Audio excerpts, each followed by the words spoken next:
is the outside and the internal inside. That's true. God bless you.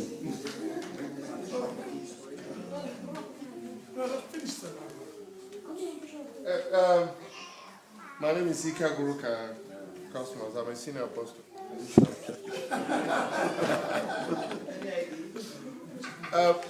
Can the speaker address the social, what I call the social and sociological influence of Western culture in a typical African setting, taking London as a springboard?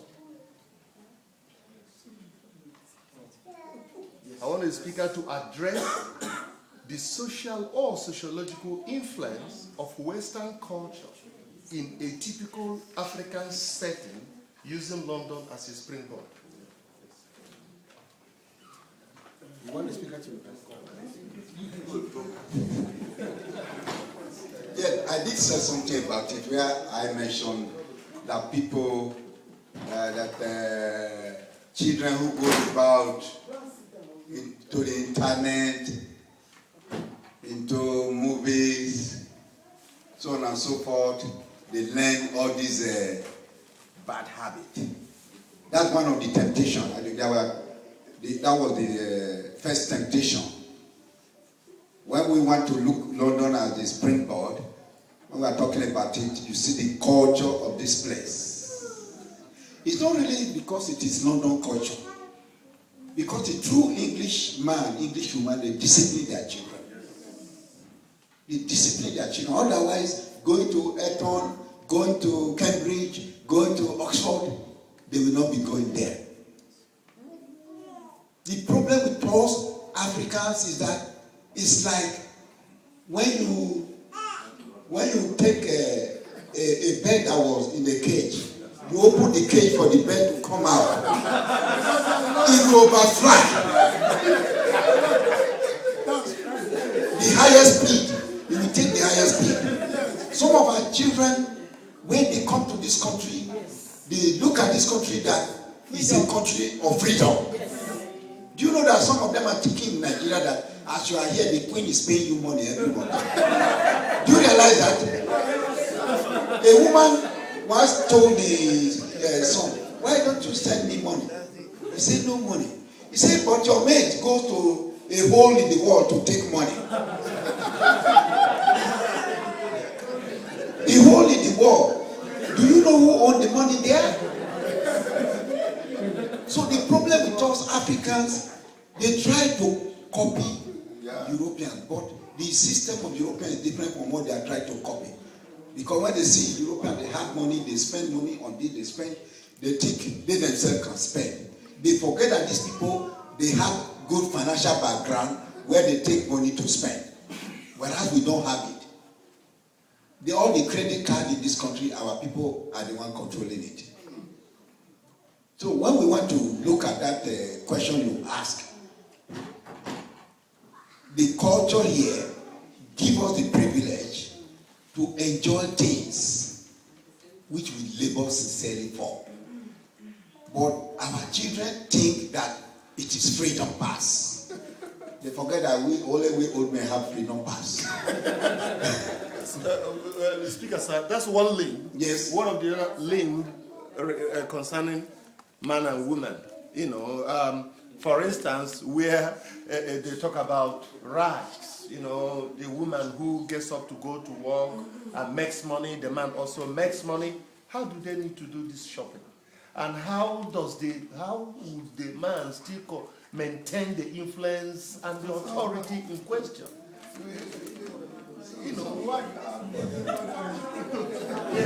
That's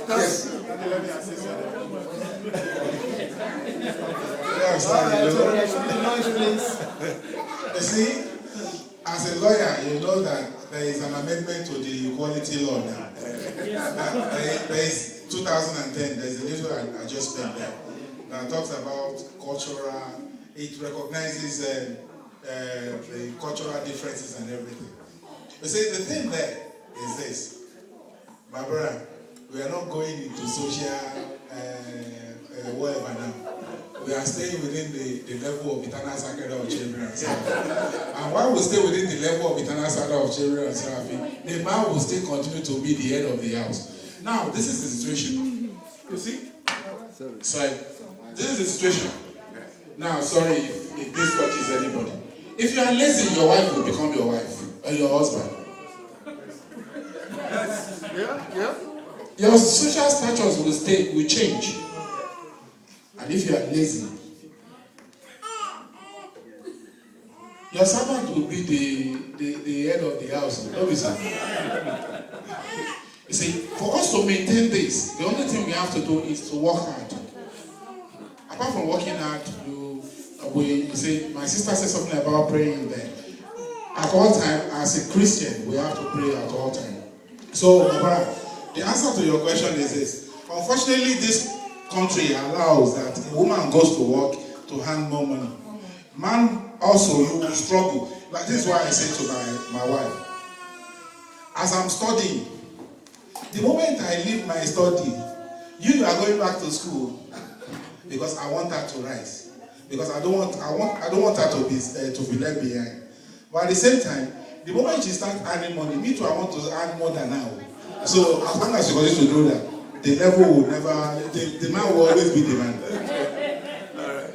Thank you very much. Baba, time is really flying. Just a little bit more. What you were saying there. I remember I've never gone far in the word of God when I married my wife. I followed my family culture. Our family culture, our family value is that no matter what woman earns, we look it as water that passes away. We don't put our eyes on the earning of our wives. Like as my wife is working today now, I don't ask her how much you earn, except she tell me. I don't tell her, oh, bring the money you earn. Even if I'm struggling, I will not tell her, oh, I'm struggling, come and give me money to spend. I will not. When she knows that I'm struggling, she will by herself say, Daddy, take this money, join what you are doing. I will say, are you sure you are all right? I say, yes. I will say, thank you. The problem with men here, we black, is that when our wife is earning, we want her to be giving us the money. We give her bus pass. It's not right. No matter what a woman is earning, you look at that money, it's a pomade money. Because by the time they buy pomade, pancake, lipstick, eyelashes, they do her hair 3 times a month. That money she earns is finished. Their building houses in Nigeria. They can build house. Even if they build house, I'm saying they don't. when the house ready, now the children will born will take the house. Yes. I know. That's what I believe. The money is not for pancake anymore. So,